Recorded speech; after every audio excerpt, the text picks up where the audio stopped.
గురువుగారు నమస్కారం. హరే కృష్ణ తల్లి. సంధ్యా థియేటర్లో రేవతి గారి మరణం తొక్కిస్లాట్లో, దానిపైన రేవంత్ రెడ్డి గారి చర్యల్ని మీరు సమర్థిస్తారా? ఎలా చూడొచ్చు అంటారు? నేనైతే అసెంబ్లీలో ఆ క్లిప్పింగ్ చూశాను. రేవంత్ అయితే బాగా మాట్లాడారు ఖచ్చితంగా. ఓకే, ఒక్కటి బాగా నాకు హార్ట్ టచ్ అయింది ఏంటంటే, ఆ పిల్లోని చూడడానికి ఎవరు వెళ్ళలే. ఆ పిల్లోని చూడడానికి ఎవరు వెళ్ళలే. కాలు ఇరిగిందా, కన్ను ఇరిగిందా, ఏమైనా కిడ్నీ పోయిందా, ఇతను చూడడానికి వచ్చారని కాదండి. వెళ్ళే వాళ్ళకు కూడా ఇంగితం ఉండాలి. వెళ్ళే వాళ్ళకు కూడా ఉండాలి. మనం ఏది ముఖ్యం, దేనికి మనం ప్రయారిటీ ఇవ్వాలి, దేనికి మనం పిల్లల్ని తీసుకెళ్ళాలి, జీవితంలో ఏది ప్రధానం, ఆ మానవ జీవితానికి ఏది ముఖ్యం. ఇంకోటి, అక్కడికి వెళ్ళి నేర్చుకునేది కూడా ఏం లేదుగా. నిన్నో ఎవరో చెప్పారు, ఎర్రచందనం, అది కదా కాన్సెప్ట్ సినిమాకి. ఎర్రచందనం అసలు ముట్టుకోకూడదు, చాలా ప్రమాదం. అది దాన్ని ముట్టుకున్నాడు, పెట్టుకున్నాడు, పట్టుకున్నాడు, ఎవడో బాగుపడినట్టు చరిత్ర లేదు. అది స్వామివారిది అది. సో కాబట్టి సినిమా వాళ్ళు కమర్షియల్ కామనే కదమ్మా అది.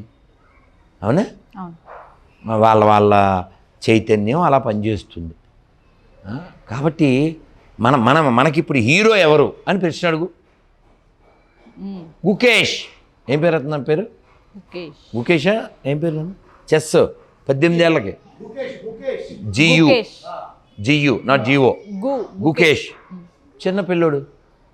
అలాగే ఇంకో పిల్ల కూడా ఉందండి, ఏదో సాధించిందో పిల్ల, సిమిలర్ ఐ థింక్. సో మనం హీరోగా చూడవలసిన పర్సనాలిటీస్ ఎవరు అంటే, మన డబ్బులతో టికెట్లు కొనుక్కుంటే జీవించే వాళ్ళు కాదు. వాళ్ళు లేకపోతే మన జీవితం లేదు. వాళ్ళు మన హీరోలు. ఎవరాళ్ళు? ఫస్ట్ పారిశుద్ధ్య కార్మికులు. వాళ్ళు ఒక్క వారం కానీ ఇంట్లో కూర్చుంటే మనం మన ఇంట్లో కూర్చోలేం. వాళ్ళు కదా హీరోలు. అందుకే ఎప్పుడన్నా నేను అలా రైలు దిగి ఆటోలో వెళ్ళేటప్పుడు పొద్దున్నే వాళ్ళు కనబడితే 500 1000 ఇస్తా. ఎందుకని? వాళ్ళు లేకపోతే మనం లేవు, అయిపోతాం. వాళ్ళు ఒక్క పూట, ఒక రోజు వాళ్ళు చెత్త క్లీన్ చేయకపోతే చెత్త అయిపోద్ది. నెంబర్ 1 హీరోస్ వాళ్ళు. తర్వాత రైతు, ఆయన లేకపోతే ఇంక లేదు మన జీవితం. వాళ్ళకు విలువ ఇవ్వం. సరిహద్దుల్లో జవాను, ప్రాణాలు పోసే డాక్టరు,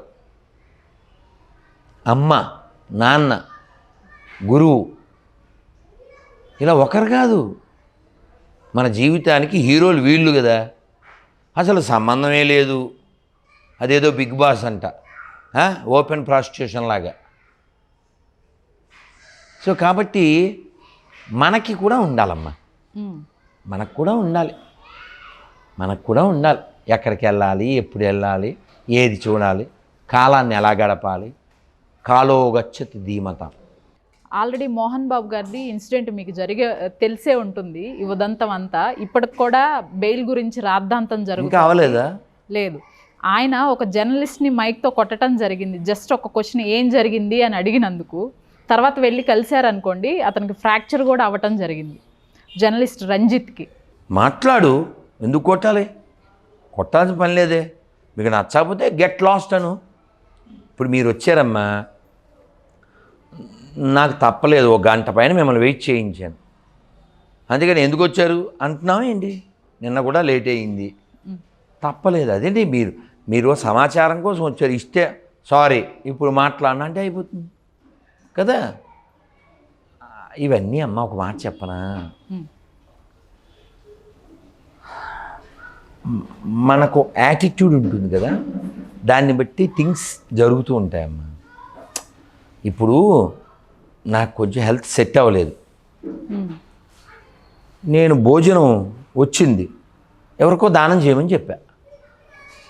నేను పండ్లు తిని వచ్చాను, భోజనం చేయను. నాకు తెలియాలి కదా, ఉంది కదా, వచ్చింది కదా, తినేద్దాం అనుకుంటే ఎలాగా, నీకే నష్టం.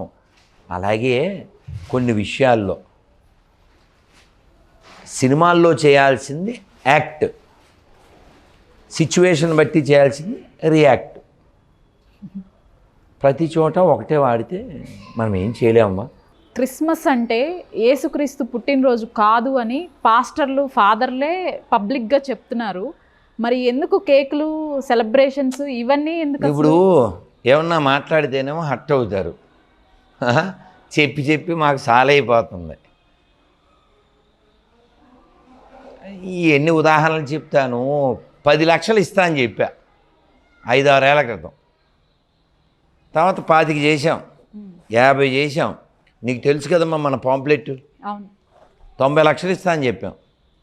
90 ఎమ్మెల్యేస్ పడుకుంటున్నాడు కానీ ఎవడు 90 lakhsకి రావట్లే. మన దేశానికి సంబంధం లేదు. నువ్వు చెప్పిన ఆ క్యారెక్టర్లెస్ క్యారెక్టర్ పుట్టినట్టు ఎవిడెన్సు లేదు. లోకానికి ఏ ఉపకారం లేదు. ఓ దద్దమ్మ, అమ్మన అమ్మ అని పిలవనోడు, నాన్న ఎవడో తెలియనోడు, ఎవడో పుట్టిన బిడ్డరా ఎక్కెక్కి ఏడుతున్నాడని. సో కాబట్టి వీరులు ధీరుల యొక్క జన్మదినోత్సవం జరుపుకోవాలి. ఇది ఎందుకు చేస్తున్నారు? అది నీ క్వశ్చన్ కదా. ఎందుకు చేస్తున్నారు? పాస్టర్లు ఓపెన్గా చెప్తున్నారు. అవును, వాడెవడో తమ్మోజీ అనేవాడు వాళ్ళ అమ్మనే వాడు చేస్తే పుట్టాడంట, వాళ్ళ అన్నయ్య. సరే, అటువంటి దరిద్ర దినం డిసెంబర్ 25. అలాగే జనవరి 1 కూడా సెలబ్రేషను న్యూ ఇయర్ అది కాదు యాక్చువల్గా.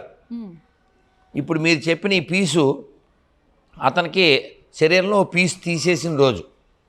వాళ్ళకి సర్జరీ చేస్తారు కదా శరీరంలో ఒక భాగాన్ని, అలా సర్జరీ చేసిన రోజు జనవరి 1. సో ఇది చరిత్ర అనుకోండి. సరే, ఆ చండాలం వదిలేసేస్తే ఎందుకు చేస్తున్నారు? ఎందుకు చేస్తున్నారు అంటే వీళ్ళకి అదొక ఆదాయ వనరు. ఇందాక వేరే ఇంటర్వ్యూ ఒక 2 గొర్రెలను కూర్చోబెట్టి చేశారు నిన్నో మొన్నో. సో ఆ గొర్రెల్లో ఒకటి పేరు విజయ్ కుమార్, రెండోడి పేరు నాకు తెలియదు. విజయ్ కుమార్ వాళ్ళ నాన్న పేరు సుబ్బారావు, వాళ్ళ తాత పేరు వీరరాఘవులు. ఈ గొర్రెలు ఇద్దరిని ఇంటర్వ్యూ చేశాయని అడిగాడు. ఏమని? సార్ మీరు ఒక 50 రోజులు తినలేదు, మీకు 50 రోజులు తినలేదు, హెలికాప్టర్లో తిరుమల తిరుపతి దేవస్థానం వాళ్ళు వేడివేడిగా మీకు పులిహార దద్దోజనం ప్రసాదం తెచ్చిచ్చారు, మీరు తింటారా తినరా అన్నారు. అది విగ్రహాలకు పెట్టింది మేము తినాం, సావనాన్ని చేస్తాం అన్నాడు.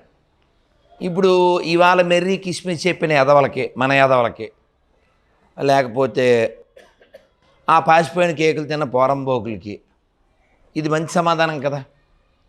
కాబట్టి నేనేమంటా అంటే బీ ప్రాక్టికల్, అబద్ధాలు ఆడకండి. క్రైస్తవ ఇస్లాం దేశానికి వ్యతిరేకం, ధర్మానికి వ్యతిరేకం, రాజ్యాంగానికి కూడా వ్యతిరేకం. ఎందుకని? మనం ఏం చెప్తున్నాం? ఇక్కడ శివుడు ఉన్నాడు మొక్కుతాం, అక్కడ అమ్మవారు ఉన్నారు మొక్కుతాం, ఇక్కడ రాముడు మొక్కుతాం, తులసమ్మకు మొక్కుతాం. వాళ్ళేమంటారంటే అసలు నువ్వు మొక్కేది తప్పు, మేము చెప్పిందే మొక్కు. రాజ్యాంగ వ్యతిరేకం కదా. సో ఇది ఎవరు ప్రశ్నించట్లేదు, ఎవరు కోర్టులో కేసు వేయట్లే. మనకి లాయర్లో కూడా ఎవరు సరైన వాళ్ళు లేరు, దురదృష్టం. ఇలాంటివి జరగకూడదంటే హిందువులు మేలుకోవాలి.